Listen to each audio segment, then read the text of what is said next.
Welcome back, America. Hugh Hewitt, live inside the Beltway, joined by Matthew Continetti, head of domestic policy studies at AEI, co-host of the Commentary podcast, which is among my daily listens, columnist for Commentary in the Free Beacon. Good morning, Matt. How are you? I'm well, Hugh. How are you?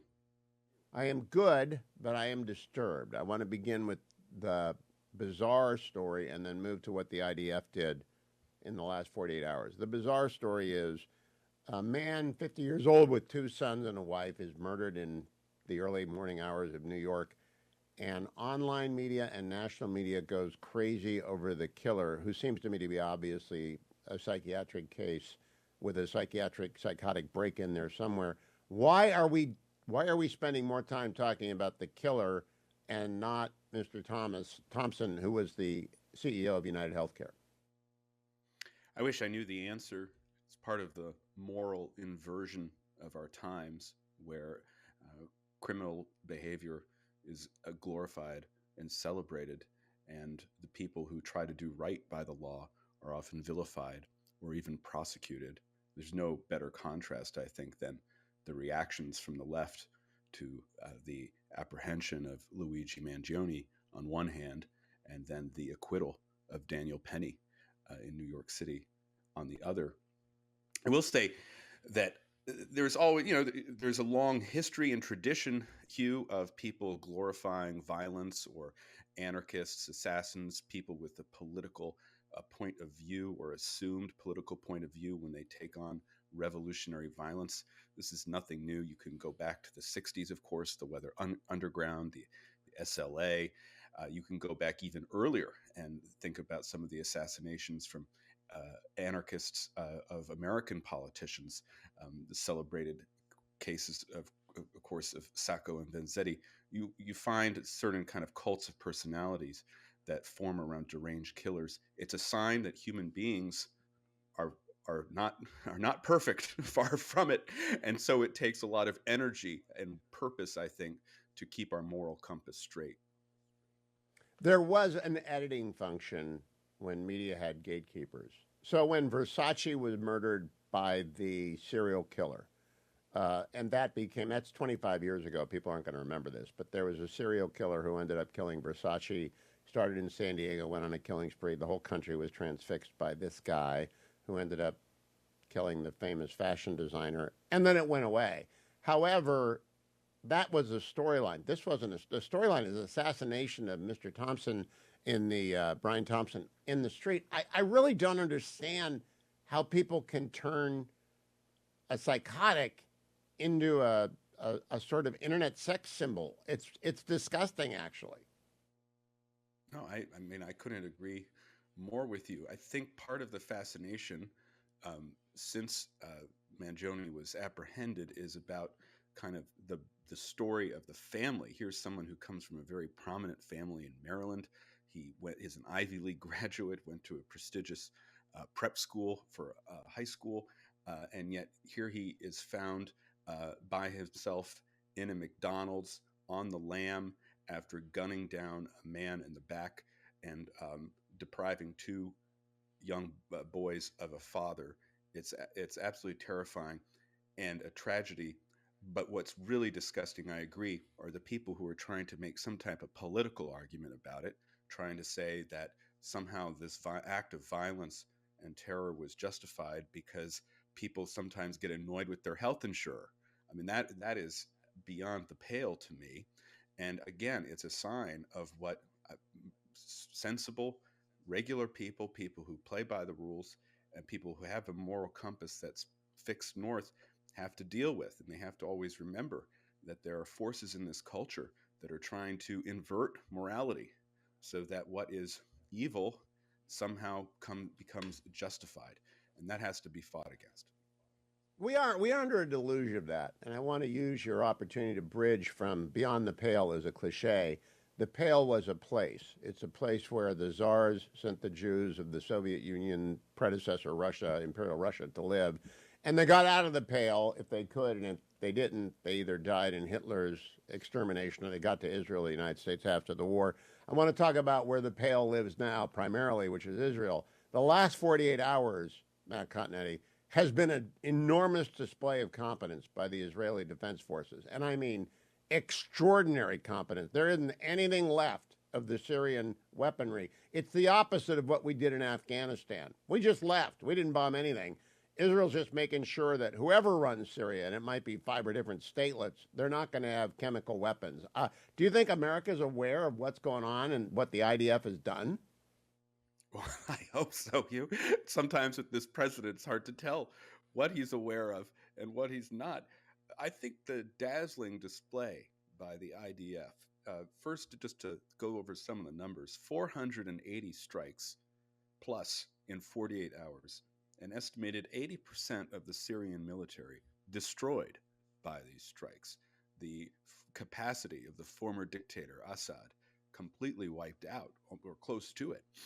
This is a stunning achievement, and we have to put it in the context of other stunning achievements that the IDF has performed over the course of the past year plus, including essentially ending Hamas as a military force, including taking out Hezbollah, weakening Hezbollah to such a degree that the Syrian regime next door to Lebanon and Israel became weakened and vulnerable to internal rebellion. Also, wiping out Iran's air defense system in Israel's attack of October, along with ballistic missile production facilities. This is an incredible display by the IDF, by the small country of Israel, surrounded by adversaries. And so, what is behind it? I think you look at 3 ingredients. You look at power, action, and will. Obviously, the power is there, the military power that's on display, the capabilities, whether it's offensive or whether it's intelligence, the whole pager plot, taking out the Hezbollah echelons through this intelligence and spycraft, giving them the weaponized cell phones and pagers. Look at action, the willingness to take decisive action. Again, whether that was the beginning in Gaza and then moving from Gaza to the north, then going and dealing with Iran, now dealing with the remnants of the Assad regime in Syria. But most important of all, in my view, is the willpower, and the ability to understand where your interests are and pursue them with concentration, determination, and focus. This is what Israeli Prime Minister Benjamin Netanyahu has done, despite having a key ally, the United States, attempting to hold him back and slow him down for over a year. It is really stunning and impressive, and thank God for Israel. Let's pause for a moment. Amen. Thank God for Israel. They're doing the work that the West has not been able to do for the last 4 years because it's been essentially a leaderless West. And I want to focus for a moment on Netanyahu, who evokes in a lot of Israelis, because I consume a lot of English language Israeli media. I don't speak Hebrew, so I don't get to read the good stuff, but I get the translated stuff. It struck me that Netanyahu evokes in people the same sort of TDS that we see here in the United States from some of the fringier critics of Trump, in that he just drives some Israelis nuts. Meanwhile, he has been the leader of the West, the de facto leader of the West for the last 14 months. And what happened on 10/7 is looking more and more to me like a much smaller but no less lethal and disgusting display of what happened on December 7th in 1941. A peaceful country ambushed and enraged strikes out and awakened, strikes out in a way where their very experienced leader, Netanyahu, just systematically mows through all of the enemies. I am amazed at the last 14 months. I'm wondering, do you think anyone's opinion of Netanyahu, who's on trial, by the way, that's the extraordinary irony. He's in the dock, even as they're destroying Syria. Do you think this will cause a reassessment of Netanyahu here or in Israel? I believe that the main camps are pretty fixed when it comes to Netanyahu. He, like Trump, is an extremely polarizing figure, and people have found their opinions of him, and they tend to stick with it. I do think that there may have been a marginal group of people who had been pretty pro-Netanyahu over the past 2 decades, but after 10/7, after the shock and the horror of that event, as people were asking, how did it come to this? What was wrong with the Israeli strategic conception that left Israel so vulnerable to the attack? What was going on with the prime minister? Was it the case that Israel was distracted by the fight over its Supreme Court to make itself vulnerable to Hamas attack? There were some people who were pro Netanyahu who wavered a little, Hugh. But what they have seen over the past few months, and I think the turning point was Netanyahu's visit to the United States and his speech to Congress this year, where he said, we are going to go into Rafah. We are going to continue the fight against Hamas because this is an existential fight for Israel. That was a turning point.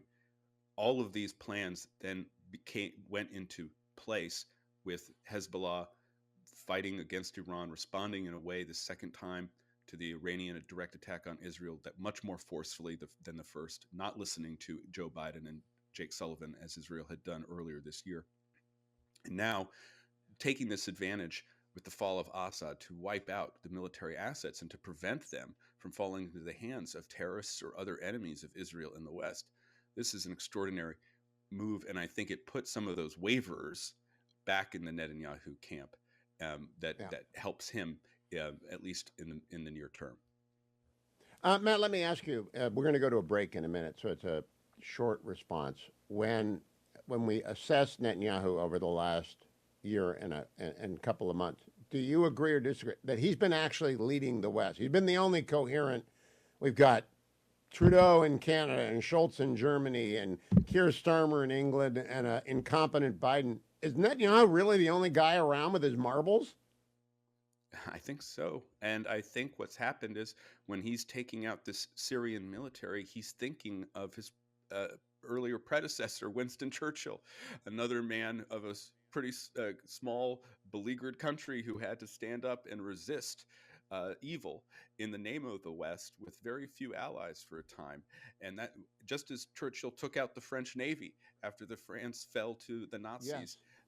Here is Netanyahu taking out Assad's military after he fell to the rebels. I'm going to talk with Matt during the break about what the Marine Corps field officer told me this week about the degree of difficulty of the operations in Gaza. During the break, don't go anywhere. Welcome back, Matt Continetti. You know, Matt, in January 13th, I'm moving to afternoon drive, 3 to 6 p.m. in the east, noon to 3 in the west, so that people can hear coast to coast. I sure hope you're still going to talk to me from AEI. I'm going to put a block of time there because you're a very busy man. But here I am. So I was getting used to waking up so early in the morning to talk to you now, and I'm going to have to keep up that schedule so I'm more productive, Hugh. It's a very good schedule, and Mary Catherine Ham says the same thing, but we're going to the afternoons because I am looking forward to sleeping in and talking to the whole country as opposed to half of the country. Matt, this week I spent a couple hours with a field-grade Marine Corps officer who had been dispatched to Israel to study what was going on the ground in Gaza, and it's an extraordinary display of arms, combined arms in a very difficult terrain.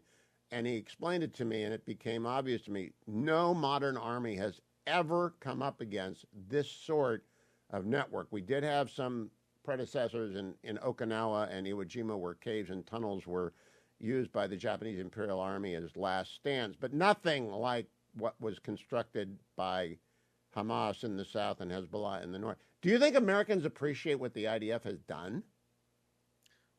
I do believe that the American people appreciate it, Hugh. And I think if you look at public opinion polls, if you look at the displays of affection and support for the state of Israel, people do understand the difficulty of what Israel has been through and what it has accomplished over the past year. Whether the Biden government understands it is a different question, which is ironic because Biden and his team, of course, have access to the intelligence, have awareness of the extent of the tunnel network, of the militarization of Gaza, of the strange nature of Hamas as this terrorist force within essentially an army, and the army is what Israel has crippled, has destroyed over the past year. So there is a divide, I believe, between the American public and the American government when it comes to appreciating what Israel is up against and what it has achieved. But I will say this, that come January, that divide will no longer exist. That the income. Let me ask you the key close question. Did Jimmy Carter live long enough to assure that he saw that he would not be the worst president in modern times? Because I think Joe Biden is easily the worst president in modern times, and part of it is this incredibly flaccid approach to Israel, inverted morality, confusion, mixed signals. It's just put Biden down. The only thing he could do right now to redeem this is to bomb Iran, and they're not going to do that, the nuclear side. Do you think Joe Biden is now the worst of all the modern presidents? It's clearly the worst in my lifetime. I was spared having to go through Jimmy Carter. I will say this, Hugh, Jimmy has about 40 more days. And at the end of 40 days, Biden will leave, and Jimmy Carter can rest easy that he has been replaced as the sorriest president of modern times, for sure. Do you think they're self-aware of that? Like Jake Sullivan and Tony, that they are the worst? No. Think about these speeches that they've given defending their actions, or even crazier, taking credit for some of the things that happened. To have Jake Sullivan go to the Reagan Forum and say, oh, yeah, it's our foreign policies that led to a week in Iran and the end of Assad, or to have Biden come to the Brookings Institution just yesterday and defend his economic record after it's clear to everybody that the Biden-induced inflation is what gave us President-elect Donald Trump. That they are not aware of. The self-awareness of their culpability for the current situation is completely missing, and it's why the Democrats lost. Got wiped out.